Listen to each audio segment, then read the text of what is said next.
I can tell you that it has been a dry last 24 hours at least in the Western Cape. We're racing in Kenilworth as we prepare for their real feature season to take off. And of course, the Guineas comes to mind, and then there will be the King's Plate, which is always one of the highlights before we get to the business end of January. And that will be the renewal of the Metropolitan, and that's on the heels of the Summer Cup just last week and gone.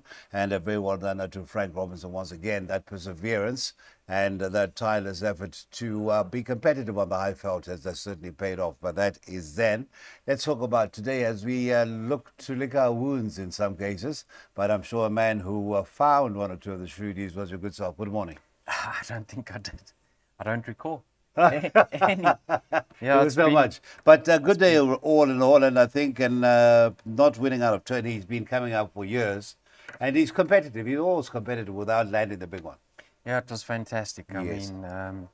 He had a great day, and he was very unfortunate with cat's pajamas. Indeed, indeed. Yeah, I'm sure they'll be chomping at the bit to come visit us in the near future too. I hope he chomps at the bit to get to the Western Cape. He now knows that he's got the caliber to actually raid. But what sort of card are we looking at? We're getting into a bipod straight away. Race number 1 is an 8-race program and the Western Cape Racecourse Racing, and that is with the first race getting underway at 1:15. As far as exposed form, it seems there are only 2 horses that really come in, or 3 that come in with really exposed form. Digby, Mr. Moustache, and the World Champion. Yes, now we only need the first race runner. Digby's is the obvious foremost. He's actually held, while he's got world champion, held Ambetter off at the weights.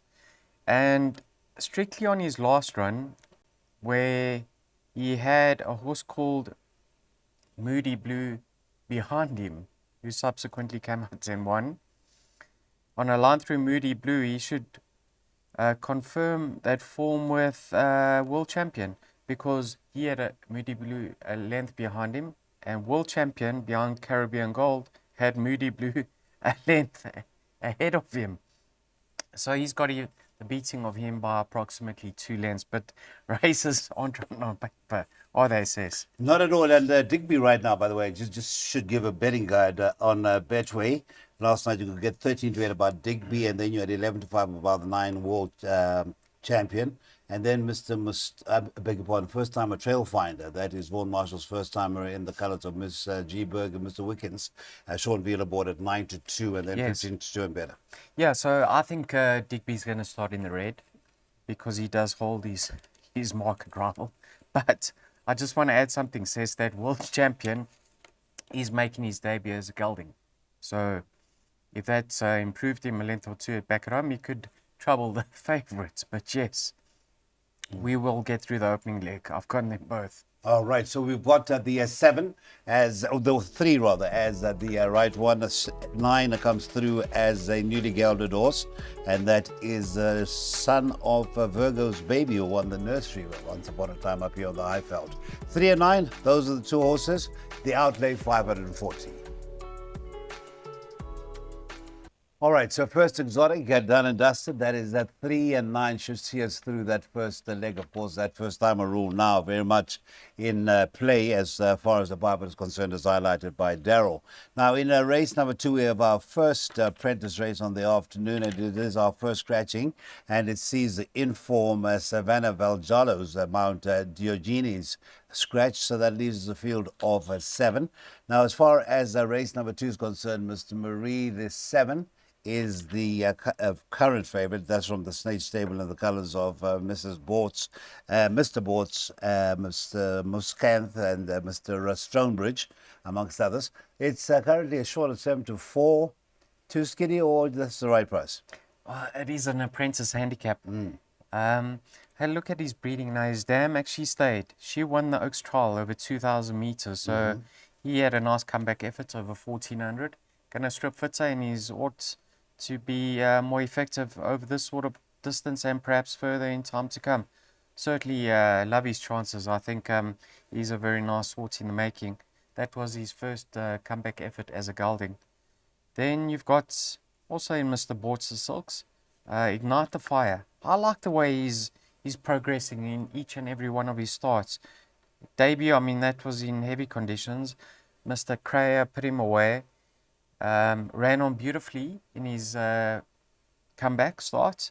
And then last time out, he was extending at the finish, despite not really settling in the race itself. They tend to go quicker in these apprentice races, so I'm sure that will assist him getting into a good rhythm and doing his best work late. So I think we certainly haven't seen the best of Ignite the Fire. Those are my top two, but I do have healthy respect for Hiawatha Goldberg. You can see Dazan Lowe rode him last time out in an apprentice handicap, and he just found one too good on that occasion. He's going to strip fitter, and take note, that was his first start for Mr. Herman Brown.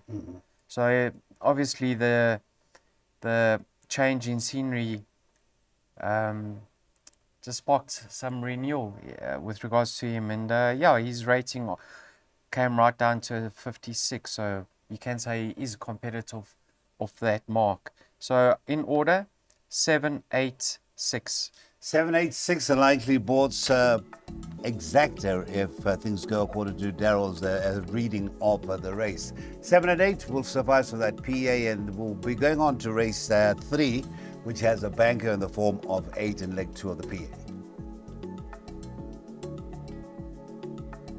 We've got race 3 as the start of the Pick 6. Now we've got an open maiden as our first leg of the Pick 6 race, number 3, a Lucky Fish Lucky Break. Open maiden, and the distance will be 1,500, so we drop back slightly from the preceding race's distance of 1,600 meters. And having a look at the Betway odds, 17 to 10 is the number 4, and that is Thomas Stern. Number 8 is at 11 to 5, and number 8 is a Prairie Dawn.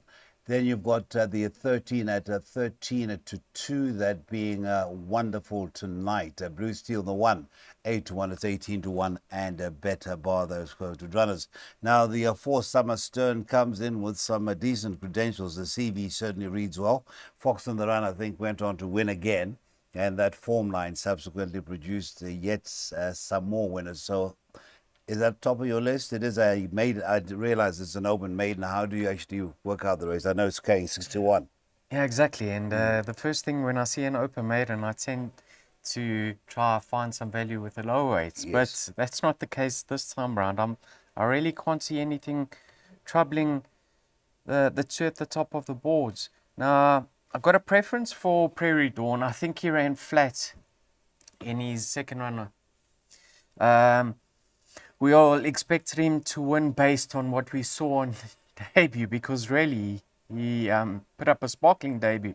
He should have gone close to winning on that occasion. He just couldn't get a clear run in the latter stages. Then Mr. Snaith ran him up the the Kenilworth Straight, sort of one-paced. Now he's been stepped up in trip. He's damn 1 over a mile, and he's by the United States, so I think he's going to love the extra. And he does have bend experience, because that debut effort was at Durbanville.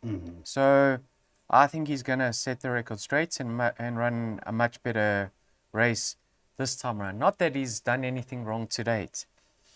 Somerstone, I mean, the money was down last time out, and he was very unfortunate. He only found one too good. The two of them did pull clear of the balance of the field. And who was back in third? A horse that has subsequently come out and won. Oh, yes, Balzi Rossi. Yes. So that certainly enhances his chances. He does step up in trip, albeit only 100 meters. I don't foresee any issues with regards to that. So I like the two of them. I'm going in order 8 from 4. Now, if you are looking for one other, it is number 1, Blue Steel. I think he's the only other likely winner, but I think he needs to learn how to race. He's just doing far too much in his races. He's not settling, and he's overdoing it at this stage. So until then, I'm passing him by. And number 5, Locking About. Now, she's the filly. You can see she's got no weight to shoulder. Trifectas and quartets, you can look at her, but I really don't think she's in the same league, even in receipt of so many kilograms with regards to numbers 4 and 8. So for me, 8 from 4. 8 from 4, and those are the ones we hope should give us some confidence in that first leg of the Pick 6 as we shout them home. Please take note the off time to race 3, the first leg of the Pick 6, 14:25, the third of 8. All right, so we get to the raced and raced winners now in race number 4. Perfectly placed B Stakes. It's over the 1500 meters, and what a way to start off our first jackpot. It's race number 4 off at 3 o'clock, and it's La Pulja at 100 to 30. Then the 1, Handsome Prince, has certainly transitioned well to the new stable, and is, well, in fact, not a new stable now that it is just Michelle. And good form indeed, 9 to 2. And it's also nice to show about the 7, Goodness Gracious Me. Right, Mr. Marie, the others that I'm sure could sort of put up their hands. You mentioned 10 penny, but 4, Please Be True, looks to be value for those who look for a Trifecta's Quartet boosters. Absolutely, I've included him in my perms. Another Dream, the filly, doing well, but may be sharp for her. That's from Lucinda, obviously. Now, yeah, you can see he says this is a B Stakes, and the weight's favouring the Ferris Sexia. Another Dream's best in ahead of Goodness Gracious Me, and then Balcanto Dream. I haven't included any of them. I think there's some lovely sorts in here. And although they're out at the weights, I think they'll get the better of the fillies. La Pulga, always rated him. And I loved what I saw last time out, because that was over a distance short of his best. Durbanville 12:50. Sure, what a cracking effort. Now, the pace is hopefully going to be on with San Pedro in the race. He likes to string them along, so I think he can get back onto winning ways. Number 2, La Pulga. Number 1, Handsome Prince. On his penultimate start, he's obviously held by 10 penny. But if he reproduces his latest effort when he ran behind Jet Force, alongside Jet Force and just behind Gimme Rules, he's going to fight at the finish. You know, since he's changed yards and he's been stepped up in trip, I think he's found his niche once again. So I'm taking his chances seriously over here. I think he's in with a bright winning chance. The race doesn't stop there. Please Be True. He, on his day, is capable, but he's unreliable. Unreliable in that in races I think he should have gone close to winning. He's disappointed and he hasn't hit the board. But Cecil, I've always rated this horse, and if things go well for him, I think he can certainly get it right. You know, they did try him with blinkers. He did win with blinkers once upon a time. Now the blinkers are off and he's back in trip. And I think maybe without the headgear, and just back to old ways, he could get it right. But you know, you can't discount 10 penny. He's improving with each and every start. He's got a lovely turn of foot. So it all depends on the pace with him. If they go slow up front and sprint, he's going to be on the back foot. And Major Master, I thought unlucky last time out. He was close to the pace on that occasion, but the winner hung right across the course. He most certainly wouldn't have won, but he should have finished closer. And he's going to strip fit. I've always liked Major Master. So I'm going in order 2-1, 9-8-4. Yeah, I'm happy. I think that's more than enough. 2, 1, 9, 8, and 4, and those numbers feature in that first leg of the first jackpot: 1, 2, 4, 9, and 8, or 8 and 9 rather. And we're looking at a full perm of 720 rand. That'll be the outlay for a full perm. 3 o'clock, you have to be on by as we look ahead to that second, which starts at 15:35. Right, as we mentioned, we've got a second jackpot on the go this afternoon at Hollywood Bets at Kenilworth. We're still on the winter course for this afternoon's meeting. There's a Race Ghost Incentives powered by Hollywood Bets C Stakes over the 2,200 meters. And most definitely scratched is the one at Professor Snape. Now, as far as the field is concerned, that leaves us with 7 runners in the field itself. And just having a quick look at the markets, this is off the Betway, our proud sponsors of Weighted to Win. And topping the boards is Master of Paris, and certainly takes a big drop in class, widely drawn 11 to 10. 5 to 2 is the two beautiful side. And then as we look at the rest of them, the 7, that is at 11 to 2, it's 9 to 1 and better bar those. Master of Paris, a penultimate race winner, and then in a 95, average rated 95. Not disgraced when running second, 2.5 lengths to ahead of the facts. Yes, I'm sure Mr. Snaith is over the moon with him since he's come back from that rest, or even come back from KZN. Yeah, he's in cracking form. Just take note, you correct in saying that he plummets in class. Last time out was an average 95. Now he's taken on an average 67. But look at the weights he's to carry, 62. Last time out 50 and a half. Yeah, 62 over 2200. That's I don't think it's going to be a concern, but I just think his price is a bit skinny. Go to the best weighter column and you'll see the Ferris X are 4 pounds or 2 kilograms best in over here. That namely number 2, Beautiful Side, and number 6, Sands of Stock. Now Sands of Stock isn't in the greatest form, whereas Beautiful Side is. She's consistent. She's never far off, and her rating has even come down from a 72 to a 69, says. Look back in her form. The furthest she's ever been was 2000. Yeah. And that's when she won. So now she's been stepped up to 2200. She could be better than a 69 over 2200. So I think she's going to give the favorite a run for his money. I mean, she is in receipt of 9 kilograms. And then Richard, who's not... I don't think he needs to watch his weight to get down to 54. He needs to, I think, take off a half a kilogram or a kilogram. He's down to 54 on a horse that he's won twice on and ran second. That's the cover From of 4 our starts. computer form Yeah. for today. To the moon and back. Now, Richard knows how to ride this horse. Well, a lot of it will be pace dependent and how he breaks. Or if the stable companion pushes forward and makes it a hot pace at 12 for Lunt, number 3. If that's the case, Richard's going to sit and hide this horse away and ask him for an effort very late, which he has done in the past and which he's timed it to perfection.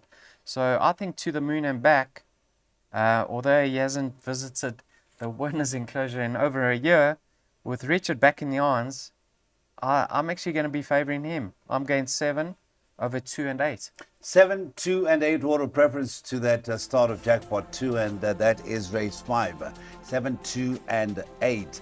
The outlay for that jackpot will be 432 Rand, and we're off at 25 minutes to 4. Okay, so we move on to race number 6 now. There's a class 5 over the 1400 meters, and looking at the betting, it should be pretty tight at the top because 2 horses that will certainly, well, 1 that will certainly be fighting for that favoritism is the 9, Give That Man a Bells, and also back to form 7, Boundless Love. JP retains the right after that return to the winner's box over the 1600 meters at Kenilworth on the 10th of November. So those who are likely to fight out the favoritism are the 7 and the 9. And then if you look any further, the 1, Klein Karoo, a maiden in open company, but comes in with some very serious runs behind some decent sorts. Richard Fourie for Ricky Maingard is at around 33 to 10. Now, first of all, your thoughts on Klein Karoo? I think the only thing in his favour is Richard Fourie from Stallgate number 1 and his consistency. I don't quite favour him as the lucky winner. Race 2 or race 3 you like. The Paddy Gray horse, that is Ignite the Fire. Ran in front of Ignite the Fire when they were beaten by Beware. Could that give it any? Could that give my argument any attraction? I'm not discounting him. I've included him in my perms, and that's half the battle won. A great jockey from a neat draw. He's going to be there for nothing. I'm just not a fan of him, to be quite honest. No, that's quite. Gnarly now. I've been a fan of him, and he's sold me down the river on several occasions. Yeah, so have a look at him. I think he's 3 kilograms better off for Boundless Love. And I like the fact that he's coming down to 1400. This horse can travel a bit too hard. I'll tell you something now. If Gnarly doesn't start earning now, he's really going to battle because his rating's right down to a 57. He has to be competitive. Devil a Saint. He's also better off at the weights with a few over here. And have a look at his rating. It also continues to come down. This horse, I've seen him up front in the past, and he can be dangerous. Have a look at, like I said, he's down to a 66. And this stable, when Grant and Des, when they team up, they're dangerous. So I've included him. Boundless Love, they took the tongue tie off last time out. They let him stride. And I thought he won a little bit more than what the margin suggests, with a little bit more in hand than what the margin suggests. So I'm of the opinion that £3 penalty is lenient. So I can actually see him make it a third win or go back to back over here, and then give that money and bells. I mean, lovely comeback effort from KZN. Just got a tricky draw to contend with, but he generally pushes forward. All depends on whether himself and Boundless Love are going to want to take each other on to get to the front, or even Grant. But I'm going to sit here and say Gnarly today. Hopefully he runs a place. You know that I actually took your place accumulator. I hadn't actually been watching or following, and I took your place accumulator when it was put up. Yes? And I had worked on my own. Yes? And I sacrificed Boundless Love for your Nali. Oh, For your Nali. sorry, So sis. you've opened up an old wound there. But Mr. Marie gives Nali one more chance. That is at the first leg of the last pick 3. 1, 2, 3, 5, 7, and 9. It was a big feature yesterday that horses that were coming down in that handicap quietly were actually sort of taking advantage of that, and they featured quite prominently in 1 or 2 of the big results yesterday at Turpentine. Right, last chance to get involved in a double is a Lucky Fish winning streak. Apprentice that D Stakes, our second apprentice event on the afternoon in our penultimate race of the day. And now, as far as the betting is concerned, just having a look at the betting market, because that could be quite pertinent in this particular event. They're going over a distance of 1,200 as opposed to the 1,600, which was the distance of the first of our 2 apprentice races. Ford Red has been leveled at, and the 4 is now in to 3 to 1. That was anti-post interest there. The 1 at True's Horizon is at 33 to 10, and then Lover's Lane, that is at the 7, that is at a 4 to 1. Looking at 6 to 1, and that would be numbers 5 Gravity, and the 8 Black Path for followers of Miss Valjala. That is where she rides. She rode it last time out when finishing third, 3.5 lengths behind. And in a race of this nature, knowing your mount can be an advantage of sorts. Absolutely. And if you like her chances, the 7-year-old mare, you have to like number 5's chances over here, Gravity. I mean, they finished alongside each other. I think it's the exact same weight terms. Yeah, so it's not a fan of this race, to be honest. Yeah. I don't know what to make of it. What I can say is that you touched on a key factor. If you know your mount, it obviously is in your favor and a positive. And Brendan Plyke's knows number 2 Avignon. And I was happy with his comeback efforts at Durbanville. He even raced wide around the bend. I don't know what happened to him last time out. I'm hoping it was a flat second run after rest, and that we can see him bounce back to more consistent form. If that's the case, I can see Avignon fighting out the finish. But I'm on the fence because now's the opportunity for him to confirm that. That was just not his effort. True Horizon. Back up the straight last time out, back at Kenilworth. What a cracking effort. I mean, match that. He's a lovely filly in her own right. I mean, she's contested some nice races in the past. So if she can confirm that form, she'll go very close to winning. That's number 1, True Horizon. And always follow yards that have struck a bit of form. And that's the case with Adam. Adam certainly has done. So I'm leaning towards numbers 1 and 2 over here. But in my pick six, I had to cut it down to, I think, 5 runners. My jackpot 1 and 2, I went the entire field. Well, two things that are in your favor. There has been anti-post interest 14 to 1 into 10 to 1 about Avignon. And the second thing is that 3 runs, third run after a break, a win and a second. So everything, and as you say, reigning champion apprentice, Mr. Pluckies is aboard. That's thoughts, and we all come through. Right, Future Class 4, and of course, we're looking for the future, immediate future in the Western Cape as we get down to business, and what an exciting guineas that we look forward to, both the male and the fillies guineas on separate days. But on this occasion, we're looking at a Hollywood's Bright Future Class 4,000 meter event, race A to bring the curtain down on our winter course meeting in the Western Cape this afternoon. 17 at 20 is the off time, and at the moment number 6 is the favorite, and that is Gold Giboski, and that is rigid free for Justin Snaith, as short as 8 to 5. Number 2 Eleanor is at 15 to 4. Number 8 All About L is at 9 to 2, 15 to 2, and better about those. I'm just going to try my luck here. Let me see if I know anything about Mr. Marie. You did mention Adam Marcus.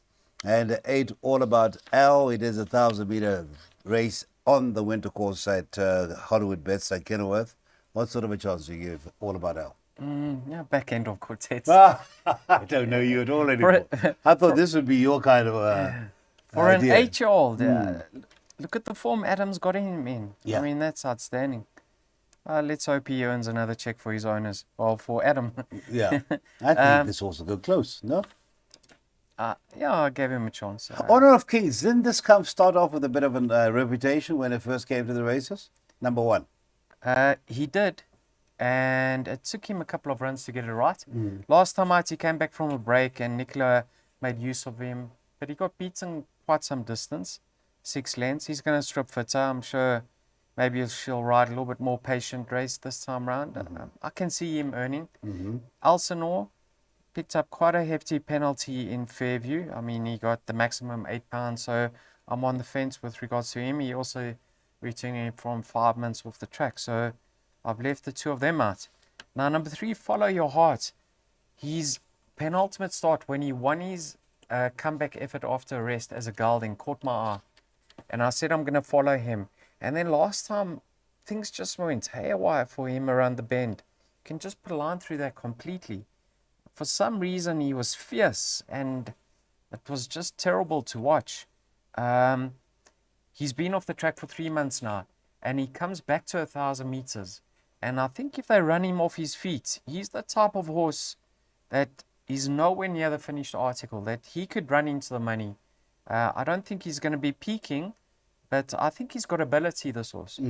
Another horse I thought had an ability when he won his second start is Cavalry Commander. But take note, have a look at his rating. Down to a 72. In the computer form, it says he was cramped late. Listen, he was nowhere near fighting out the finish or even earning a check on that occasion. But I think this horse is bound to start fighting out or being ultra competitive. So I make him my second selection here. Gold Giboski, have a look he ran against early on in his career. All the rage. He's well into the hundreds. So he's Star Major, Churchillian. Lovely, lovely individuals. Now he's been gelded. Last time out, he's 1 from 1 when they tried him with the blinkers. And he's come back right in trip. And he, from the start, the connections made it aware to all punters that he's got breathing issues. So, back in trip, being gelded, Richard sticks with him. I'm going to say he's going to be my first choice, but there's no value. So, Cavalry Commander, I think he's his biggest danger. 6 from 5 is the suggested exacta from Daryl. 3, 5, and 6, in fact, is your swinger box suggestion. And should they come in that order, or all 3 occupy the first 3 positions, you've certainly rounded off your afternoon on a very bright note indeed. That's been Kenilworth. We started 13:15 with the first of our 8, so do get those buy pots on timelessly for that 13:15 off time to race 1.